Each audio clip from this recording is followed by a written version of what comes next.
السلام علیکم دوستو آج ہم ایک بہت ہی زبردست آپ کے لیے واقعہ لے کر آئے ہیں۔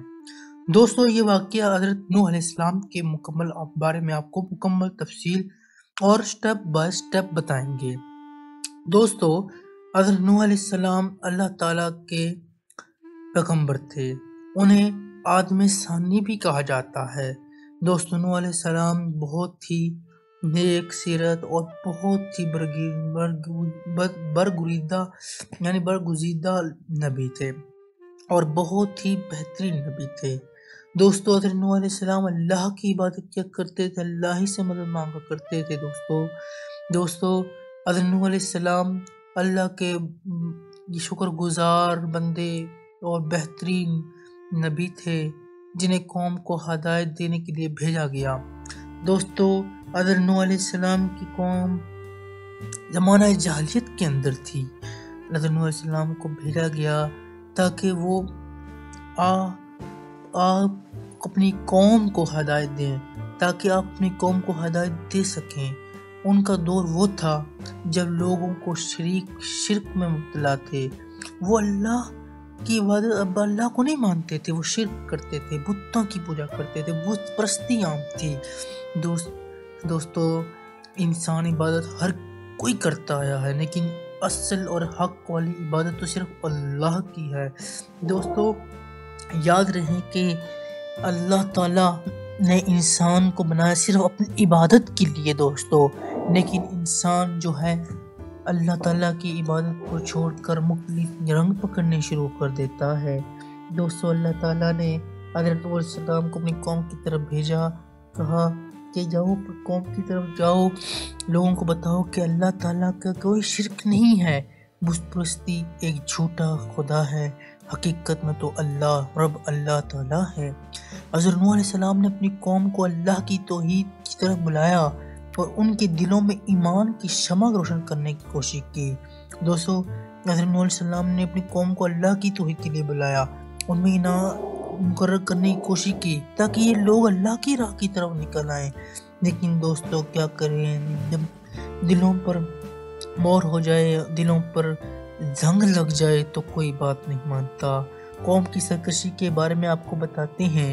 حضرت نوح علیہ السلام نے قوم کو 950 سال تک مسلسل ہدایت دیتے رہے۔ دوستو 950 سال تھوڑے نہیں ہوتے، یہاں تو 9 صدیاں گزر گئی، 10ویں صدی بھی ہاف گزر گئی، لیکن جو کوئی بات مانے ہی نہیں۔ دوستو دیکھیں حضرت نوح علیہ السلام نے کتنی خدمت کی اللہ کی، 900 سال تک کرتے رہے، لیکن دوستو زیادہ تر لوگ آپ کی بات ماننے سے انکار کیا، آپ کا مذاق اڑاتے تھے، کہتے جھوٹا ہے، جادوگر ہے۔ دوستو کیا کہتے ہیں ایسی قوم کے لیے، آپ ہی کمنٹ باکس میں ضرور بتائیے گا۔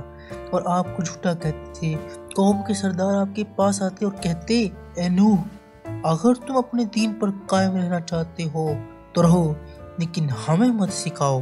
یہ قوم کے بڑے بڑے سردار تھے جو حضرت نوح علیہ السلام کو کہتے تھے نوح اپنے آپ میں رہو، وہ ہے کہنا لکم دینکم ولی دین، یعنی تمہارا دین اور مجھے اپنا دین، یہ کہنے کے چکروں میں تھے، لیکن وہ جھوٹا دین تھا ان کا۔ حضرت نوح علیہ السلام کا دین بہترین دین تھا۔ دیکھو اللہ تعالیٰ نے پھر کیا کیا، حضرت نوح علیہ السلام کو کشتی بنانے کا حکم دیا۔ جب قوم نے سرکشی حد سے پار کر دی، دیکھیں دوستو 900 سال تک تو حد کیا کتنی حدیں پار کر جاتی ہیں۔ دوستو جب قوم نے سرکشی حد کر دی تو اللہ تعالیٰ نے نوح علیہ السلام کو کہا، حکم دیا کہ ایک بڑی سی کشتی تیار کریں۔ اللہ نے انہیں کشتی بنانے کے طریقے بھی سکھا دیے۔ دوستو دیکھیں اتنی بڑی کشتی بنائی جا رہی تھی اور ان کو کشتی بنانے کے طریقے بھی سکھا دیے۔ حضرت نوح علیہ السلام ان کے ماننے والے کھلے میدان میں کشتی بنانے لگے۔ قوم کے لوگ ہنستے اور کہتے کہ یہ کیسا نبی ہے جو بیابان میں کشتی بنا رہا ہے۔ دوستو یہ بات سمجھنے والی ہے، دوستو سب کے سامنے کشتی بن رہی ہے اور سب ہی اسے دیکھتے ہیں، کافر تک دیکھتے تھے اور مذاق اڑاتے تھے، ہنستے تھے اور کہتے یہ کیسا نبی ہے جو بیابان میں کشتی بنا رہا ہے۔ دوستو پھر کیا ہوا، طوفان کا آغاز ہونا شروع ہوا۔ طوفان اللہ تعالیٰ نے حضرت نوح علیہ السلام کو اطلاع دی کہ جب زمین سے پانی ابلنے لگے تو کشتی میں ہر قسم کے جانوروں کا ایک جوڑا اور اپنے ایمان والے ساتھیوں کو لے کر سوار ہو جاؤ۔ دوستو کتنی زبردست بات ہے۔ اللہ تعالیٰ نے حکم دیا حضرت نوح علیہ السلام کو، جب زمین سے پانی ابلنے لگے تو کشتی میں ہر قسم کے جانوروں کا ایک جوڑا اور اپنے ایمان والوں کے ساتھ لے کر سوار ہو جاؤ۔ پھر ایک دن ایسا ہوا کہ زمین سے پانی نکلنے لگا اور آسمان سے موسلا دھار بارش ہونے لگی۔ پانی اتنا بڑھا کہ پہاڑ بھی ڈوب گئے تھے۔ دوستو پانی بڑھتا گیا، پہاڑ بھی یہاں تک کہ پہاڑ تک ڈوب گئے تھے۔ دوستو جب اللہ کا حکم ہو تو کوئی چیز نہیں بچ سکتی، اور کوئی بھی چیز نہیں بچ سکتی، اور کچھ بھی نہیں بچ سکتا۔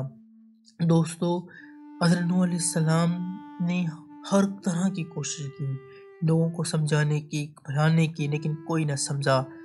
دوستو حضرت نوح علیہ السلام کا بیٹا کی بات کرتے ہیں۔ حضرت نوح علیہ السلام نے اپنے بیٹا سے کہا، طوفان بہت سخت ہے بیٹا، کوئی نہیں بچ پائے گا، آ جاؤ کشتی میں۔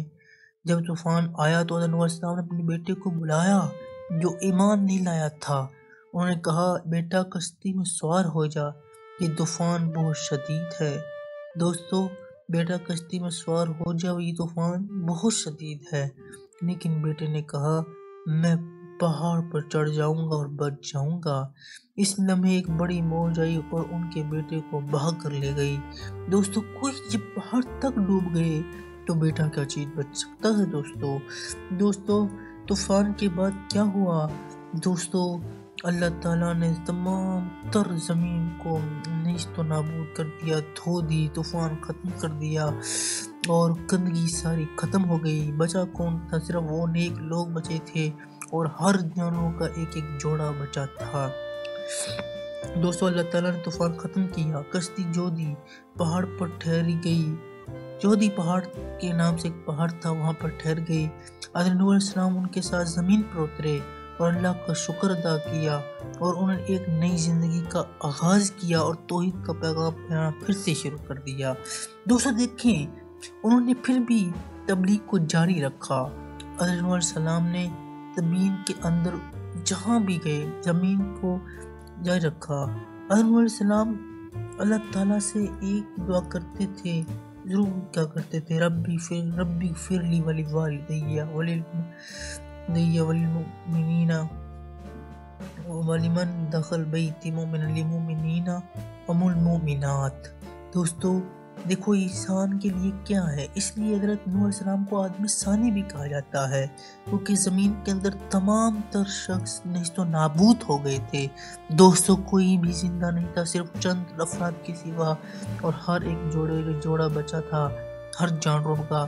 دوستو اس طریقے کے ساتھ ایک جودھی پہاڑ تھی وہ، اور اس طریقے کے ساتھ بنایا گیا تو وہاں پر کشتی ٹھہری، اور اس طریقے کے ساتھ جو بت پرست لوگ تھے وہ تمام کے تمام اس چکر میں رہے کہ ہم بچ جائیں گے، یہ ہو جائے گا، لیکن کوئی نہ بچا، اور زمین آسمان اتنے پانی بھر گیا کہ 40 دن تک جو کشتی پانی کے اندر رہی اور زمین کا کونا کونا بھر گیا تھا پانی کے ساتھ۔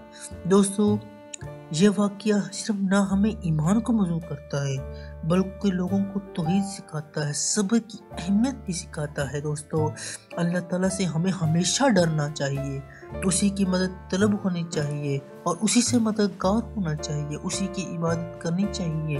وہی رحیم و کریم ہے، وہی غفور و رحیم ہے، وہی سب سے بہترین رب ہے، وہی اللہ ہے، وہی سب کچھ ہے۔